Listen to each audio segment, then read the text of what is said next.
حضور علیہ السلام سے جب پوچھا گیا کہ حضور سب سے بڑا گناہ کون سا ہے، تو آقا کریم علیہ السلام نے فرمایا کہ سب سے بڑا گناہ یہ ہے کہ ان تجعل للہ ندا، کہ تو اللہ کے ساتھ کسی کو شریک ٹھہرائے، وہو خالقک، حالانکہ اس نے تجھے پیدا کیا، تجھے تخلیق کیا، اور تو اس کا شریک بنا کے بیٹھ جائے، کہ یہ سب سے بڑا گناہ ہے۔ تو راوی نے عرض کی قل تو ثم ایو، حضور پھر اس کے بعد؟ تو آقا کریم نے فرمایا ثم ان تقتل ولدک خشیۃ ان یطعم معک، تو بچے کو اس لیے قتل کر دے کہ یہ کس طرح میں اس کو پال سکوں، بچے کو ضائع کر دینا، اس کو قتل کر دینا۔ اللہ فرماتا ہے نحن نرزقکم وایاہم، ہم تمہیں بھی رزق دیتے ہیں، ان کو بھی دیں گے۔ تیسری بات حضور نے فرمایا ان تزانی بحلیلۃ جارک، آپ ہمسائے کی بیوی کے ساتھ بدکاری کریں، تو یہ بڑے گناہوں میں سے۔ ہمسایہ ماں جائے کی طرح ہوتا ہے، اس کی دیوار سانجھی ہوتی ہے، اس کی عزت سانجھی ہوتی ہے، اور اگر کوئی شخص طاق میں رہے اور ہمسایوں کے گھر گھس کے ان کی آبرو ریزی کر دے، تو یہ تین بڑے گناہ جو ہیں ان میں سے ایک بڑا گناہ اللہ کے محبوب علیہ السلام نے ارشاد فرمایا۔ حضرت عبداللہ ابن مسعود رضی اللہ تعالی عنہ سے یہ روایت مروی ہے کہ لا احد اغیر من اللہ عز وجل، اللہ سے زیادہ کوئی غیرت مند نہیں، اللہ سب سے زیادہ غیرت مند ہے، اور اس کی غیرت کا تقاضا یہ ہے وَلِذَالِكَ حَرَّمَ الْفَوَاحِشَ مَا ظَهَرَ مِنْهَا وَمَا بَطَنَ، کہ اس نے بے حیائی کو چاہے وہ پوشیدہ طور پہ کی جائے یا اعلانیہ طور پہ کی جائے، اس کو پسند نہیں کیا، اور اس سے اس نے منع کر دیا، لوگوں کو روک دیا، حرام قرار دے دیا، اس لیے کہ وہ خود غیرت مند ہے۔ غیرت مند مالک غیرت کا سبق دیتا ہے اپنی مخلوق کو۔ اللہ تعالیٰ قرآن مجید میں ارشاد فرمایا وَلَا تَقْرَبُوا الْفَوَاحِشَ مَا ظَهَرَ مِنْهَا وَمَا بَطَنَ، فحش کام کے قریب نہ جانا، وہ اعلانیہ طور پہ کرو یا وہ مخفی طور پہ کرو۔ تو مفسرین نے لکھا کہ جو بدکاری ہے وہ مخفی فحش ہے، اور شراب نوشی یہ اعلانیہ فحش ہے۔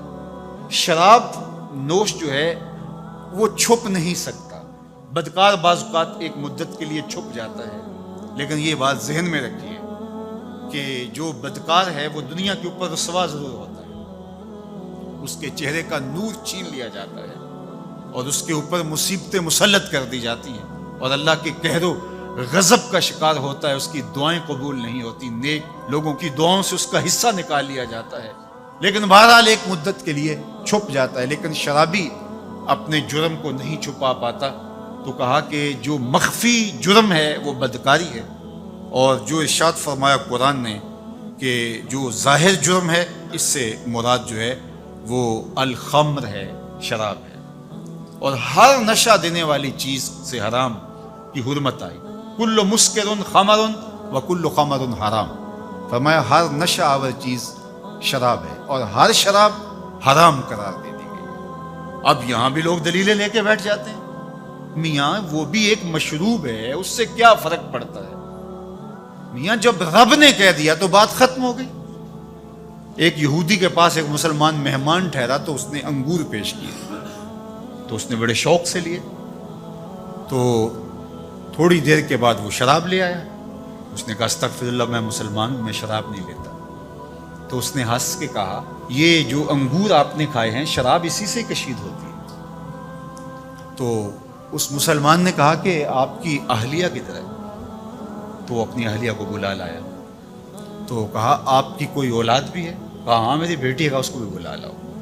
تو اس کو بھی بلا لایا۔ جب دونوں آ کھڑی ہوئی تو کہا کہ یہ حلال ہے تیرے لیے، اور یہ بیٹی اسی کی ہے، اور یہ حلال نہیں ہے۔ تو جب اس یہودی نے یہ بات سنی فقال اشہد ان لا الہ الا اللہ وحدہ لا شریک لہ واشہد ان محمدا عبدہ ورسولہ، کہا اتنی خوبصورت دلیل، اتنی خوبصورت دلیل۔ کہا انگور سے شراب نکلی ہے تو شراب حرام کیوں، انگور حلال کیوں؟ تو کہا مجھے یہ بتاؤ کہ تمہاری بیوی تمہارے لیے حلال ہے، تمہاری بیٹی تمہارے لیے حرام کیوں؟ کہا بات سمجھ میں آ گئی۔ تو میرے رب نے، بعض کا تو اس کی حکمتیں ہمارے علم میں نہیں ہوتی، اور حکمت نہ جاننے کی وجہ سے ہم کہتے ہیں کہ یار یہ بات سمجھ میں نہیں آتی. یہی تو ہمیں بتایا گیا کہ جو سمجھ میں آئے اس کو بھی ماننا ہے، جو نہیں سمجھ میں آئے اس کو بھی ماننا ہے. ہم جنت کو مانتے ہیں نا، دیکھا ہے، یار رب کو مانتے ہیں، دیکھا ہے، وہ سمجھ میں آتا ہے، تو دل میں تو آتا ہے، سمجھ میں نہیں آتا. میں جان گیا بس تیری پہچان یہی ہے. ہم تو سب سے بڑی حقیقت کو بغیر دیکھے مانتے ہیں، بغیر سمجھے مانتے ہیں. ادراک فہم کی حدود سے برا ہے، عقل و خرد کے دائروں سے برا.